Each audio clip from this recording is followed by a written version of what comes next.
Good morning. Again, my name is Dan Johnson, and I work for Wartsila North America, and I will be presenting the value of flexibility in the power systems. First, I'd like to thank the board and Lloyd Drain for the opportunity to come up and present this information.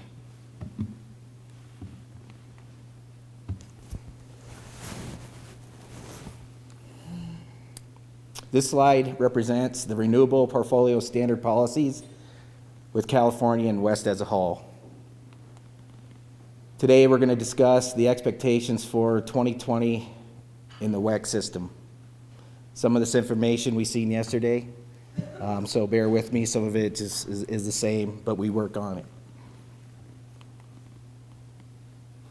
The WEC region in green, the WEC system with 13% from wind and solar, and this is a snapshot of March of 2014. As you can see, the gas turbine combined cycles are doing deep turn down and cycling to the point of the shoulder month that we see some cycling from coal plants. As we know, this isn't the most efficient way to operate coal plants, nor is it the most efficient way to operate gas turbine combined cycles.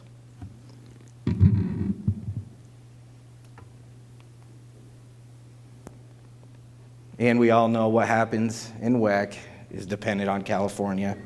And yes, we're going to discuss California energy markets again. So instead of coffee, maybe a sedative will work this time. We've seen this chart yesterday, the infamous duck chart. And that is the impact on Cal ISO at 23% with wind and solar. And generally what this chart shows is the steep ramping needs and the overgeneration risk. And as we discussed yesterday, some of this peak ramp risk can be alleviated by diversity of wind from Wyoming. But there'll still be some ramping issues that have to be addressed. So in 2013, with 23% renewables, this was the line of the overgeneration risk, but it was very, very flat. There was still a need for 2020 of about 13 gigawatts in 3 hours. But what we've seen is in 2013, a need for 8 gigawatts ramp from 23% renewables. But 2014, look at the dip. This chart is showing the overgeneration risk, but in 2014 it already started. And they had several hours with up to 1,100 megawatts of wind and solar curtailed. Matter of fact, from the speaker yesterday, they had an overgeneration situation last week where they had to curtail wind, solar, and hydro. So what's the point of having renewables when you can't use them? And part of that problem is I'll discuss in the next slide. Right here it shows from approximately 6 in the morning till 8 in the morning till 6 at night. This is the curve of solar as it jumps up about 8 gigawatts during the day and then falls off. So there's a need. So you have net load and then you have load. And why the load is higher than what's needed is because they can't ramp down the combined cycle plants because they need them for this shoulder hour. So then they have to curtail some of the renewables in order to meet this ramp need.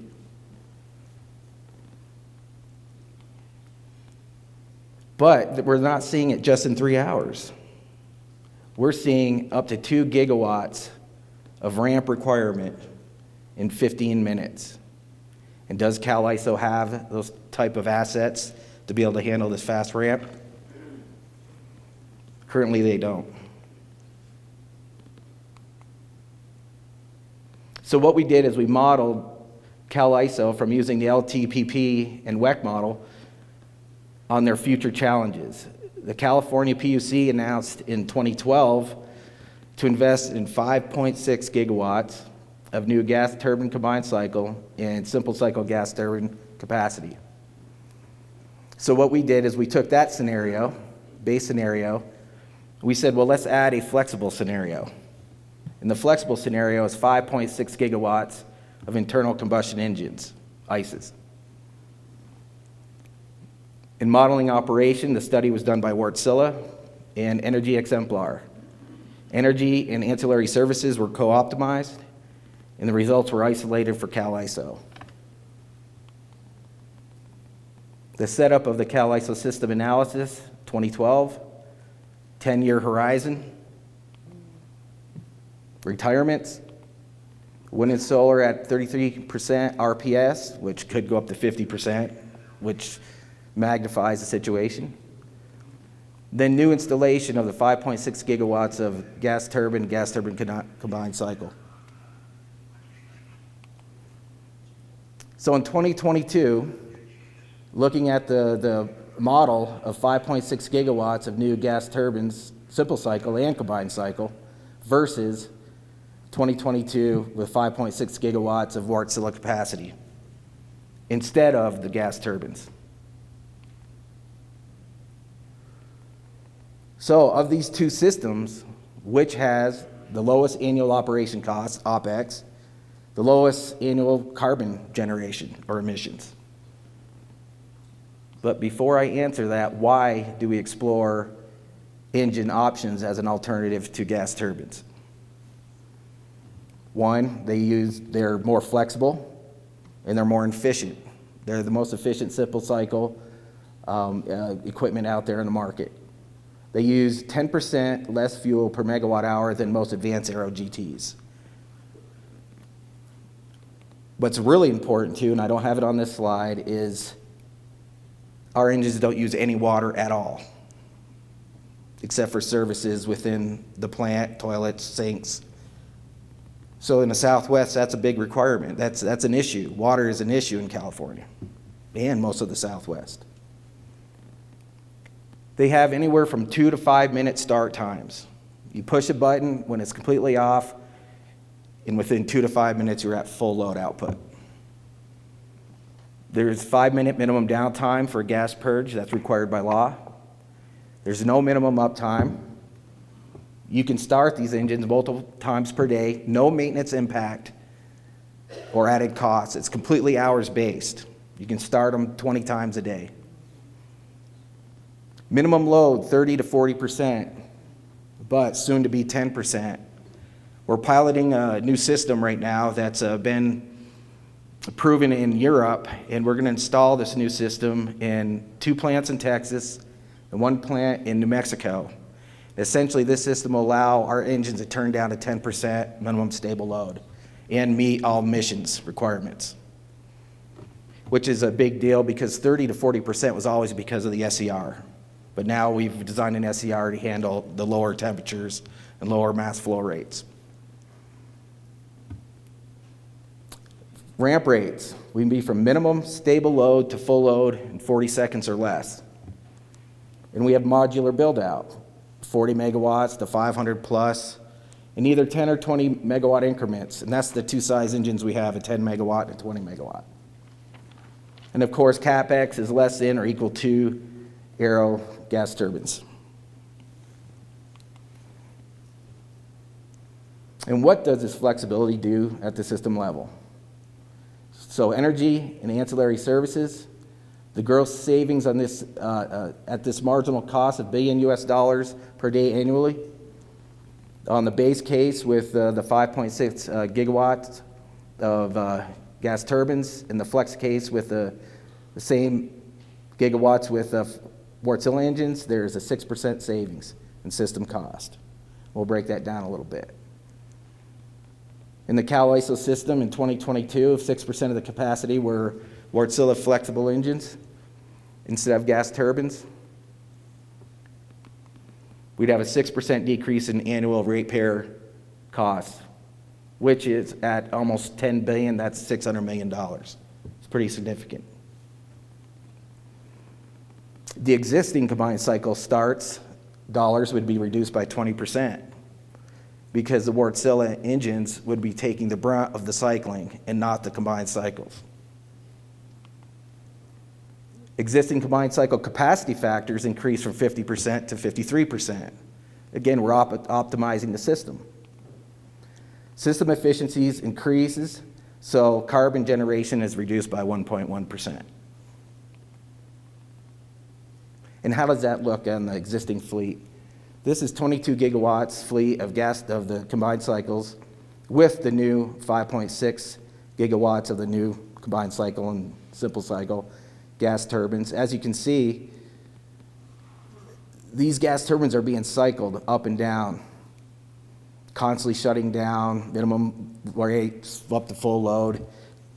They're doing the brunt of all the required generation reduction and increase because of the influx of the renewables. But with the flex case, with the Wartsila engines, you can see that this is just the existing gas turbine combined cycle fleet, how much it's flattened out in its operation. It's being operated more optimized. So as smart power generation, the individual unit cycle without added costs, the engines, part load efficiency to full load efficiency increases. The engines take over ancillary service provisions, ramping, load following, and regulation. And the portfolio is optimized and influences dispatch of entire fleet of assets to minimize operations cost. So that is a system scale. How about a utility scale? So the utility we're going to look at is Southern California Edison. And of course, this is their installed capacity. They have about 30% energy of renewables, up to 50% in some cases. They're going to retire, most of their assets are gas-fired. They were going to retire 6 gigawatts of steam boilers in 10 years and a reserve margin of 15%.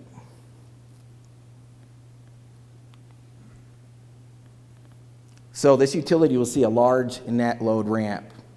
Let's say we have the transmission line from Wyoming, and in the evening time, the wind generated from Wyoming will help cut this part down some, maybe a couple, 3 gigawatts, but it won't alleviate this issue with your thermal generation here, and these are your renewable generation. And this is 1 in the morning to midnight. So what if we take this system, utility model, and we do the same thing as we did with the system model? We add a new lineup of gas turbines and gas turbine combined cycles, or we have a flex model where we still have gas turbines, but we add Wartsila technology. And right there is that significant 7 gigawatt net load ramp in 1 hour, and hopefully we can have Wyoming wind in there to cut that down to maybe 4 required. But it's still significant. So by simply adding Wartsila capacity as another new build option, this utility, $870 million US net present value savings over 10 years on CapEx and OpEx, 10% less capacity needed to meet the actual obligations. Wartsila optimized the outcome from long-term capacity planning. And the key metrics: we reduce operational expenditures, optimize capital expenditures, optimize fuel burn. Again, no water use, that's a big one. So we reduce CO2 emissions by 1.5%.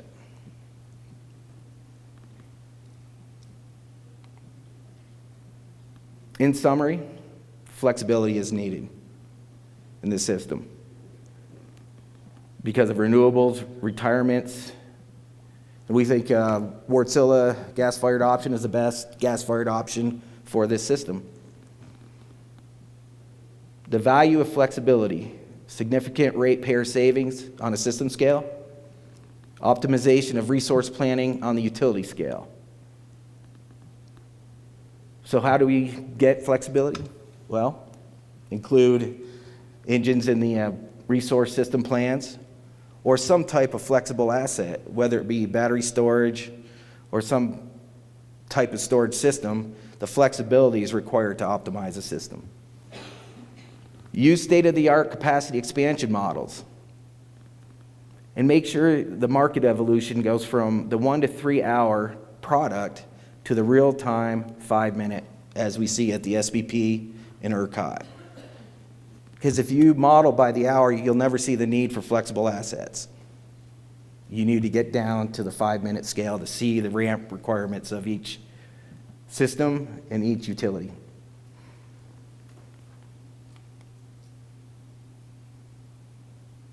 And this presentation has a white paper behind it.